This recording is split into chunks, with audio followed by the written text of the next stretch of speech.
get to the, you know what I'm saying? You know what I'm saying? Thumbnail.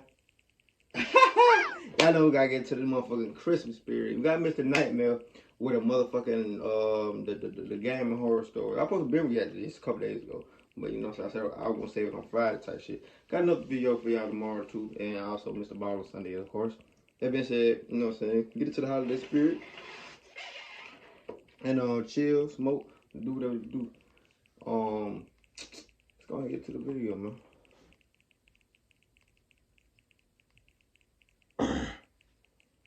This video topic is gaming horror stories, and this video is appropriately sponsored by Opera GX. I spent a lot of time finding stories trying to scare you guys, but did you know default browsers are scaring your computer resources? Opera GX is on a mission to get people to break up with boring browsers like perfect for what feature is GX Click and change new one that suits you but these. Hey, your browser has I ain't got no computer. If you didn't see $6,400 in your account from the IRS last night for essentials like groceries, rent... I live in Chandler, Arizona. This happened when I was like 17 and in my heavy gaming phase. Still living with my parents. Me too. I played a lot of Call of Duty in my room on my computer in those days. Especially in the summertime when it's so unbearably hot outside and I prefer to stay inside in the air conditioning anyway. Back when I lived at home, I had the place to myself a lot because my parents travel a lot and I was the last one to move out. If I recall correctly, this was on a Friday night, or a night that school was out the next day because I was staying up late. After I got home from school, I submitted a paper that was due that night to get it over with. Then I had to do some shopping afterwards on my mom's orders since they'd be gone for a while. It was how I earned my keep in the house, according to my dad. They left cash for me to use. I always had to show them the receipt though, so that I wouldn't just pocket any of the money. My mom gave me a shopping list, so I went to Whole Foods in my old Camry, my first car.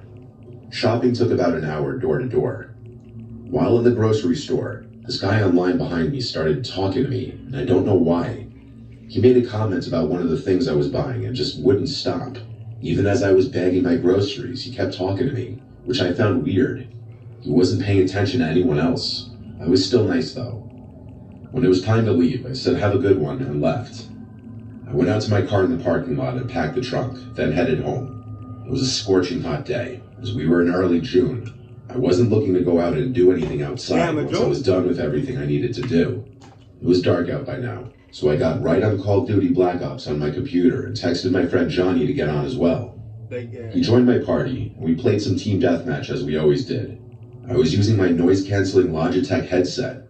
We were committed already to playing Call of Duty all night and ranking up, so of course I needed to take a break to make dinner at some point.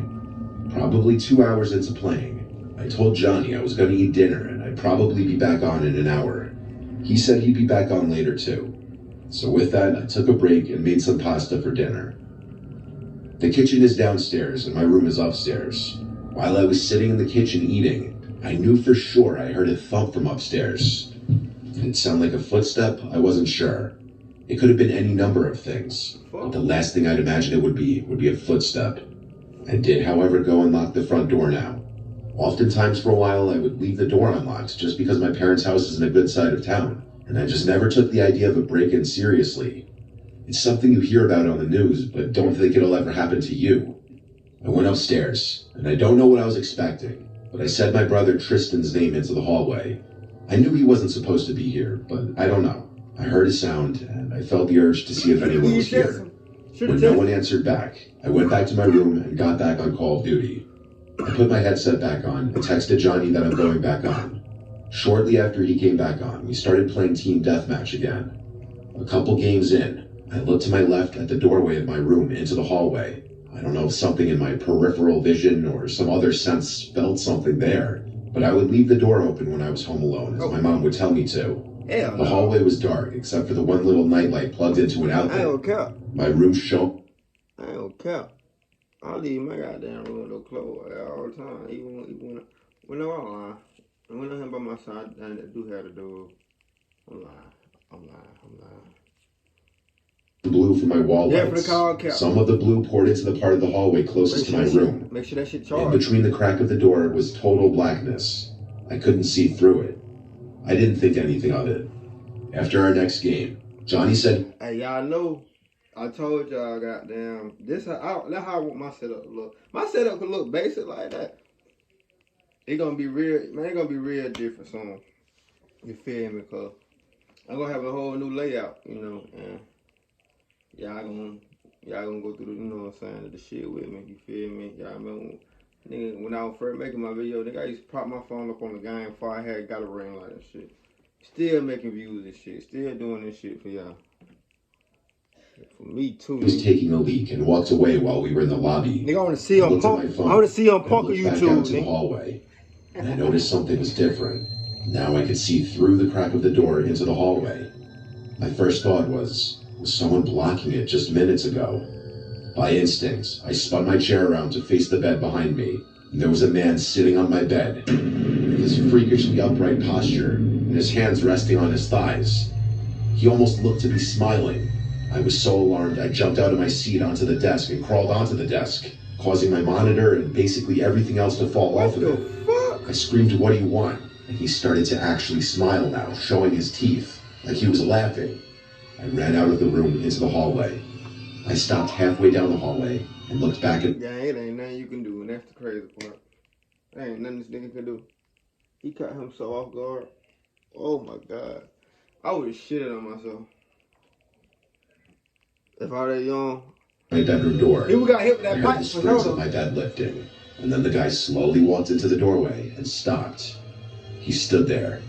I once again yelled, "What do you want?"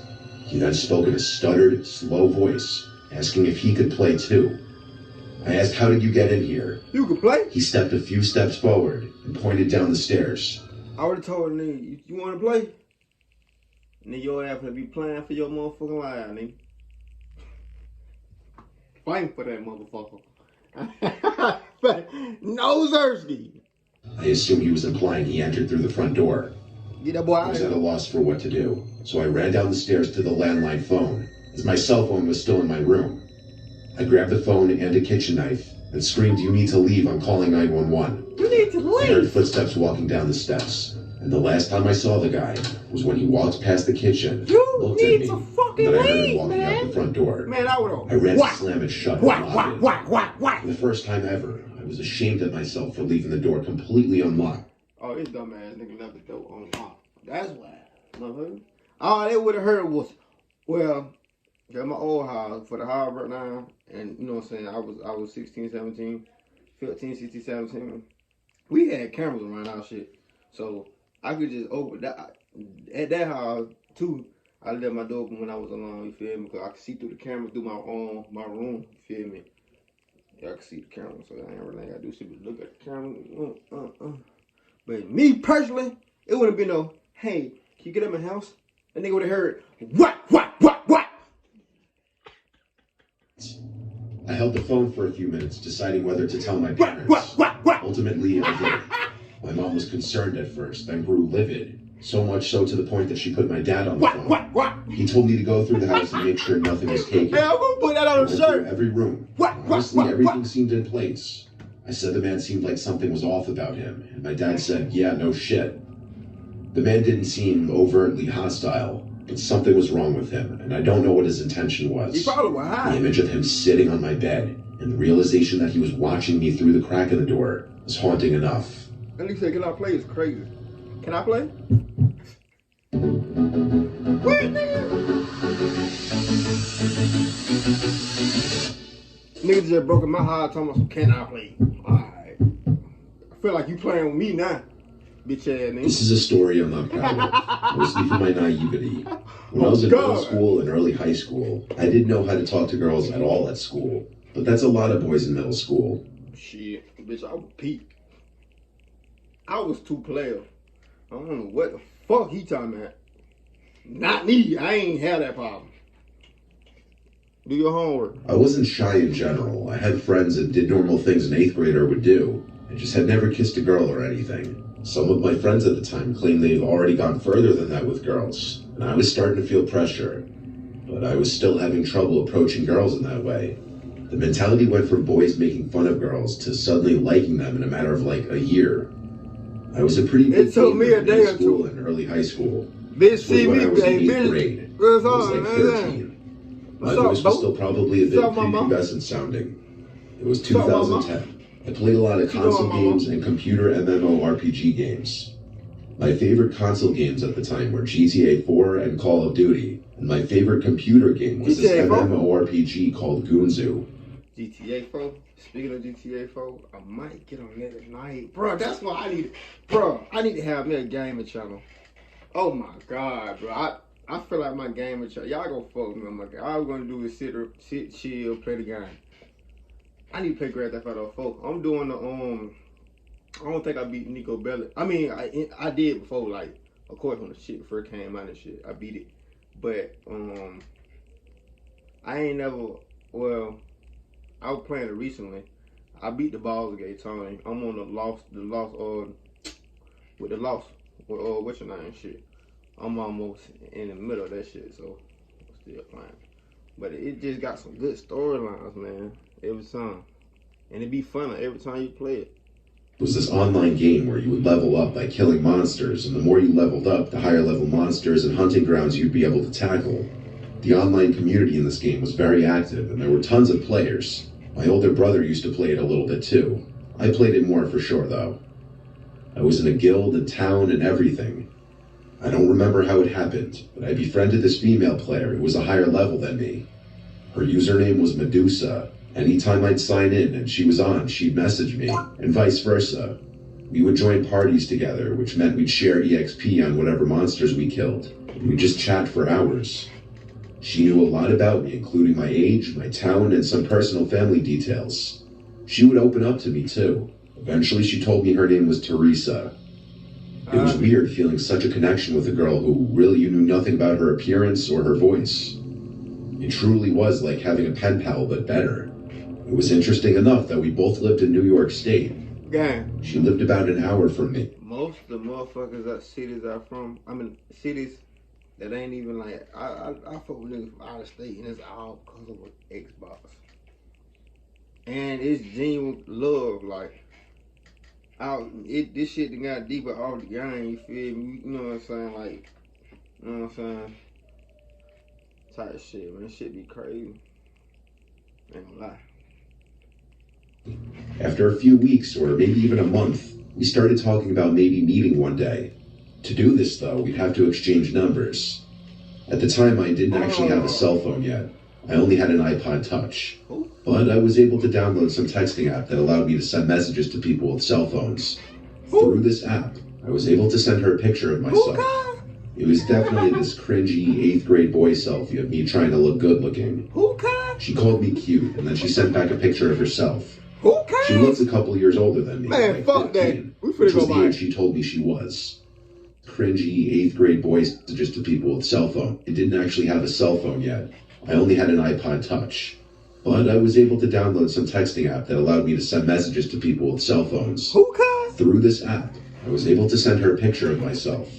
It was definitely this cringy 8th grade boy selfie of me trying to look good looking. She called me cute, and then she sent back a picture of herself. She looked a couple years older than me, like 15, which was the age she told me she was. Based on the picture, I found her very attractive. This was around the time where messages became more flirtatious and romantic. But we were both minors, and so of course neither of us could just go drive an hour away. However, she apparently had a solution for this. She told me her sister had friends that lived around me anyway, and she could probably get a ride to me. This was exciting news for my little 13-year-old self. Oh, okay. I wanted to wait for a day and night that my parents wouldn't be home and I'd have the house to myself, which was about a week later, I believe. My parents were going to the Hamptons for the whole weekend, so it would just be my brother and I home. My brother was 18, so I asked him to please just go out for the night with friends so that I could be alone with Teresa. I gave Teresa my address and told her to come that Saturday whenever she wanted. She said she'd be coming a little later, like at night. Oh, no. She didn't give me an exact time. At that point in time, we still had never spoken on the phone. You must trying to fuck. You're getting scammed and you're honestly dumb if you haven't caught on to this. You were supposed to get $6,000 from the government last night. I still hadn't heard her voice. I was so nervous all day that I couldn't even play video games. I was busy cleaning my room, making things look cool, fixing my appearance, even rehearsing things to say in the initial moments of meeting. Then I got a message from Teresa saying she's here.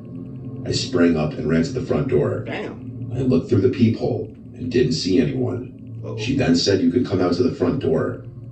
I opened the door and stepped onto the front porch. I looked around, and the street was dark and quiet. No cars, no people. I went back inside and shut the door. I messaged her back, saying I don't see you. She said back, oh, I must have the wrong house. Give me a minute. That was a bit weird. I locked the door and sat on the living room couch, nervously waiting, playing games on my iPod. I got a message from her again. She said she's here and to come outside. I replied, ring the bell so I know you're at the right house. Then the doorbell rang. Oh, shit. Nerves really set in now. I walked to the door, looked through the peephole, and didn't see anyone. I said, Teresa, through the door. Man, through the peephole, I saw a hand reach towards the door and knock. I said, Teresa, again. As I kept looking through the peephole, everything felt like it instantly crumbled down on top of me as this bald, creepy-looking short guy stepped in front of the peephole and then said through the door, hey, Joey, it's Medusa from Gunzu. I want to talk. I ran away from the door with my hands over my mouth, truly speechless. The person I'd been talking to all this time was a creepy grown man. I was disgusted and scared. I went to call my brother's cell phone. He didn't pick up. Ain't no way, cuz. The doorbell kept ringing. I went... Grown ass man. And this nigga so motherfucker dumb. I don't think I was never that dumb at that age. This motherfucker said he ain't never FaceTime the motherfucker. Never seen the motherfucker. He never heard the motherfucker on the phone. And still gave him an address. I wasn't that dumb at 13. Hell no. My bedroom and locked myself in. I held the house phone in my grasp, considering calling my parents, but too embarrassed to do so. My room was the only other room in the house with the lights on. Embarrassed? I have a big window in my room that overlooks the whole side yard of our corner house. I turned off my lamp and slightly kinked the blind just a crack, and I saw that guy on the other side trying to look in. He started to knock on the window and started saying through the closed window how much of a connection we clearly have, and that we can at least be friends. I responded nothing. I called my brother again, and he picked up this time. I said, please come home right now. The Teresa person was a grown man the entire time, and he's at my window right now. My brother's always been pretty big, even as a teenager. I feel safer with him being here. He said he was coming home with his friends right now. Oh, shit. He stayed on the phone so I could tell him if anything happened. It's gonna go down. I ran to my parents' bedroom upstairs and hid there. The man was blowing up my message app, saying he would like to talk, and there's a reason he had to lie about who he was. When my brother got home, he told me he sees the guy outside. My brother and his 3 friends confronted the creepy short man outside, so I went outside now to watch. 5? The 4 of them intimidated the man, calling him a sick fuck and such. The man's defense was that he was concerned for my well-being, inviting strangers from online over, that this was supposed to be a learning lesson. Me personally? I refuted this claim by asking him why he would say that we could be good friends at my window. When my brother and his friends started pushing the man, he started quickly walking to his car. My brother kicked the guy's taillight, while one of his friends threw a rock at his window. He sped off down the road to never be seen again. This was humiliating and disturbing. But at the same time, I was really grateful for my brother and his friends to come to my aid. They potentially saved me from a seriously sick creep breaking into the house. It's still painful and uncomfortable, realizing all that time I spent opening up to who I thought was a girl my own age on a game was some creepy grown man with a different agenda. But it's his fault though, for real, for real. It's really his fault. Hi, I'm Will with R&R Tire Express, and I'm here to tell you about our everyone's approved on my screen, nigga. This happened last week. Just a bit of background information. I had just officially quit playing Fortnite. Not that it's important, but this was May 2021. So Fortnite had already had a lot of people quitting the game. My friend Brandon suggested that I download Apex Legends and play with him. I had already had the game downloaded, so I just updated it to the current version. So I logged on, and I remembered how bad I was at this game. I hadn't played since the game came out, so my stats were awful, and I had only the starting legends. I play grown people game, not the mains Pathfinder and Bloodhound, because I just thought that they were the 2 best starters. Something else to note, I have a very loud gaming headset, so I could barely hear any background noise. But to get to the actual story, it happened when I was home alone. My parents had gone out for their week-late anniversary dinner, and my brother was at his friend's house. I was playing Apex with Brandon, when he suddenly got a text from a random number. He said, dude, what the fuck, I just got a random message. What does it say? I asked. I remember exactly how it went. He said, "Look out the window." "Don't look out the window, dude. There's nothing there," I replied. "No," he says. "Look out your window." "What? Why?" I said, as I turned my head slightly to the right, then to the left. I didn't know which window to look out of, since this room has 5 windows. What the fuck? I looked at each of them in a panic, and I found it. The one that was least visible from my couch. There was this man just standing there. I was clueless. I didn't think much of it because the dude was facing away from the window. Little did I know just yet. I put my headphones back on. Brandon just got another text. He told me, "Luke, I'm not messing with you. Dude, there's someone outside your window." "I know," I told him. "I just saw him. He's just looking the other way." "What?" he asked. "He just took a picture of you at the window looking clueless." "What the fuck?" I said. "I suggest you call the cops and get him out of there," he tells me. Then, strangely, he stopped talking, and there was that sound of an Xbox notification. He left the party. He never does that without saying bye or that he's going to bed. And I saw he was still in Apex, playing in a match. What the fuck? I muttered to myself again. Eventually, I got a party invitation from Brandon and asked what happened. Next thing I know, there was a deeper voice than Brandon's on the mic. I remember in every little detail what it said. "Come outside right now, or I will come in." I couldn't recognize the voice at all, but I knew the voice was that of a grown man. I looked back at the window, and sure enough, there he was, banging on the window. He looked completely demented. His face was a dark red, with his hands gushing blood. As he pounded on the window, it started to crack. I picked up my phone, which was right next to me. I was horrified to see it was at 1%, basically out of battery. Damn. I kept saying, "Oh shit," over and over. I put my phone to my ear and mouthed the words, "There's a man trying to break into my house. His face is dark red and his hands are bleeding." Next thing I know, he starts screaming while bashing at my window. Then I thought, wait a second. There's screen sheets in front of all of our windows. So how, if he never cut it, was he already at the glass? It took too much time to think. Finally, a shard of glass falls to the ground. A hole large enough for me to shout through opens up. I screamed, go away before the cops get here, you son of a bitch." I used too much breath on those words. Another shard falls, then another. I went to get a large knife from the knife block we have in the kitchen. Okay. I returned to where the man was breaking the window. I was finna say, goddamn, nobody ain't defending had themselves. already started. Fuck. I ran back to the kitchen and grabbed the cordless phone, ran upstairs and dialed 911. I told them the exact words that I mouthed on my cell phone earlier, along with the fact that he was now inside my home.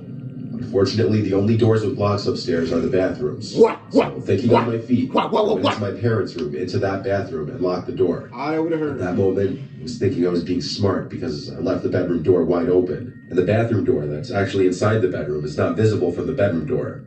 I thought if that guy managed to come upstairs before the cops got here, he would see the door wide open and think I wasn't in here. Suddenly, I heard footsteps coming up the stairs. My heart started pounding harder than ever, and it got harder to breathe. I opened one of the drawers looking for something sharp that I could maybe use as a weapon, and I think he must have heard the drawer, because he came stomping into the bedroom. I heard sirens outside, and I never could have thanked the cops enough for being so fast. He heard it too, and at this point he had nowhere to go. I heard him run outside, but he was too late. The police were out front. Got his ass. I ran outside to the police as well, and I told them what happened. The man was arrested, handcuffs put around his bloodied wrists. I later figured out that I had killed that guy in Apex and kind of shit-talked him just an hour or two before. Somehow he got my address and Brandon's phone number. Damn. Some people are just fucked up in the head, and apparently they will do unspeakable things for video games. Everyone gets frustrated for getting killed in a game. I do. Really, showing up at a person's house to potentially kill them in real life over a game is really messed up. You bring your ass This guy on had to be him, mental. trying to A few kill me police by the cars stayed game. at my house I overnight promise after the others had taken the man away. The man was convicted So for help me aggravated God. burglary. If you got kids, you gonna need somebody else to raise them bitches. I ain't even playing. I ain't playing. Hey, I swear to God, I ain't playing. But yeah, man, hey, give you a thumbs up, like, subscribe, see y'all motherfuckers in that video. I was thinking about doing that video, but like, I was gonna say, hell no. See, I'm probably gonna get a video tomorrow. I don't know what video I'm gonna do tomorrow. It might be a long, might be a short. That bitch said, give you a thumbs up, like, subscribe, see y'all motherfuckers in that video. Let's ride.